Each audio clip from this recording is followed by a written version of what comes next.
भड़काया गया है उसको कैसे देखते हैं, और ये त्रयोदशी जो कार्यक्रम है उसका क्या पूरा उद्देश्य है सर? आज का कार्यक्रम ट्रंप की 13वीं है। 1 तारीख को 50% टैरिफ लगाए जाने के कारण ट्रंप को सद्बुद्धि नहीं आई थी, तो अंतिम संस्कार किया गया था हिंदू रीति रिवाज से।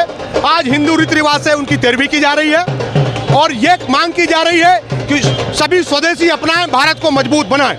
सर ये जो कार्यक्रम आप कर रहे हैं उससे पहले हमने देखा पूर्व समय में हाउडी मोदी कार्यक्रम हुआ और मोदी की जो मित्रता है उसका मीडिया ने या सभी लोगों ने गुणगान किया कि ट्रंप और मोदी की दोस्ती है, भारत और अमेरिका की दोस्ती है।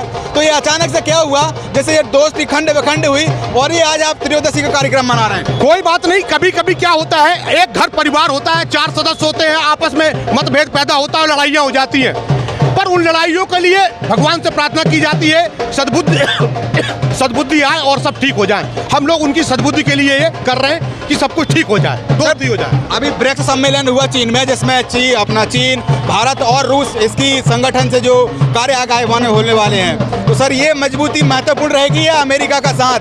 क्योंकि पूर्व में अमेरिका और चीन में काफ़ी मनमुटाव है जिसका खामियाजा कहीं ना कहीं भारत को भी झेलना पड़ रहा है। अब भारत यदि चीन के साथ जाता है तो क्या भारत और चीन के संबंध मजबूत होंगे? भारत एक सक्षम देश है, विकासशील विकसित देश है।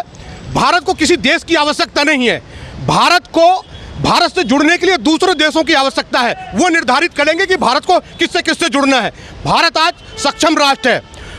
कई अमेरिका और कई चीन और कई पाकिस्तान और कई राष्ट्र आए और चले गए, पर भारत अडिग है। भारत आज अर्थव्यवस्था में सबसे आगे अग्रणी है और आने वाले कल में और भी अग्रणी होगा। अन्य देशों को भारत से जुड़ने की आवश्यकता होगी। भारत हमेशा सनातन राष्ट्र रहा है, कभी किसी का विरोध नहीं करता है, किसी के साथ गलत नहीं करता है, इसलिए अन्य देशों को भारत से जुड़ने की आवश्यकता होगी और होगी। क्या मानते हैं सर? साहब इतिहास के पन्ने दर्ज है। जिसने भारत के साथ दोस्ती की है, हाथ मिलाया है, उसे गले से लगाया है, और जिसने भारत के खिलाफ, सनातन के राज के खिलाफ अगर गलत नज़र डाली है, गंदी नज़र डाली है, तो मुझे इंग्लैंड और अमेरिका तक जाके ठोका है। आपका नाम सर? मैं सरदार RS सिंह खालसा, राष्ट्रीय संगठन मंत्री, भगवा पार्टी। तो ये भगवा पार्टी के द्वारा निरंतर बोर्ड ऑफिस के सामने प्रदर्शन किया जा रहा है। देख पा रहे हैं ट्रंप की त्रयोदशी का कार्यक्रम चालू है। जो लोग त्रयोदशी में सम्मिलित हैं उनसे बात करने का प्रयास करते हैं कि वो किन कारणों से यहाँ बैठे हैं। क्यों भैया? आज है ना, अमेरिका के जो राष्ट्रपति है, हाँ, और उसने जो टैरिफ लगाए भारत पे, हाँ, उसका हम भारत में 12वां करते हैं, हाँ, पर हम अब 13वां कर रहे हैं उसका। इसके लिए हम श्राद्ध खा रहे हैं उसके नाम से कि वो मर गया। पहले तो याराना था, दोस्ताना था। अरे तो ये तो अब हमारी भारत सरकार की देन है, जो 56 इंच बताया था, तो आज वो पता ही नहीं क्या है 56 इंच। हाँ। तो इस कारण से ऐसा काम हो रहा है हमारे भारत में। ये सरकार की नाकामी है, हाँ, और कमजोरी है कि जो आज भारत जो आँख से आँख मिला सकता है वो आज नहीं मिला पा रहा। इन्हीं ट्रंप ने भारत पाकिस्तान के संबंधों में, भारत का जो युद्ध हुआ था अभी पाकिस्तान से, उसमें मध्यस्थता की बात रखी थी और कई बार रखी थी। जी, इसकी वजह से तो रुका पाकिस्तान है, तो आधा निपटा देते हम भारत वाले को। अच्छा, मतलब आप भी मानते हैं कि मध्यस्थता की गई? हाँ। भैया क्या बोलते हैं? यही भैया ने बता तो दिया है, उनकी 13वीं में ही आए हैं। 13वीं में आए हैं। हाँ।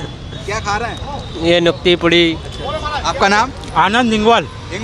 भाई साहब, भगवा पार्टी से आप क्या मानते हैं जो कार्यक्रम? मैं सरवन प्रजापति, भगवा पार्टी से। इस डोनाल्ड ट्रंप को नर्क में भी जगह नहीं मिलेगी। नर्क में नहीं मिलेगी? नहीं, जगह नहीं मिलेगी, उसके लिए हम श्राद्ध कर रहे हैं। 13वीं कर रहे हैं उसकी।